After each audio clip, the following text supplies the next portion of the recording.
వైఎస్ఆర్సీపీ అధినేత వైఎస్ జగన్కు భద్రత కల్పించే విషయంలో కూటమి సర్కార్ చోద్యం చూస్తుంది. వైఎస్ జగన్ భద్రత, రక్షణను చంద్రబాబు ప్రభుత్వం గాలికి వదిలేసింది.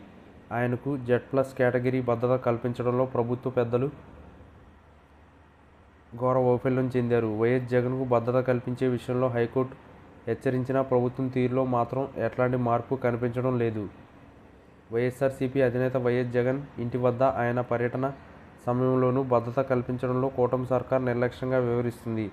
వైఎస్ జగన్ ఇంటి దగ్గర కూడా తూతూ మంత్రపు భద్రతే ఏర్పాటు చేసింది. ఈ క్రమంలో కొందరు దుండగులు శనివారం సాయంత్రం కారులో వచ్చి తాటికాయలు విసిరేశారు.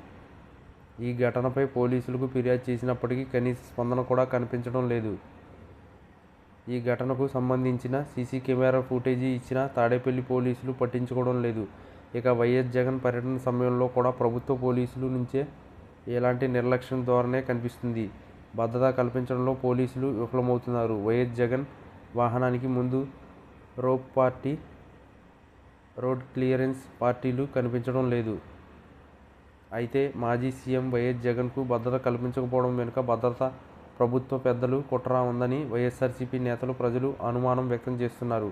చంద్రబాబు ప్రభుత్వం ఉద్దేశపూర్వకంగానే సరైన రక్షణ కల్పించడం లేదని వారు చెబుతున్నారు.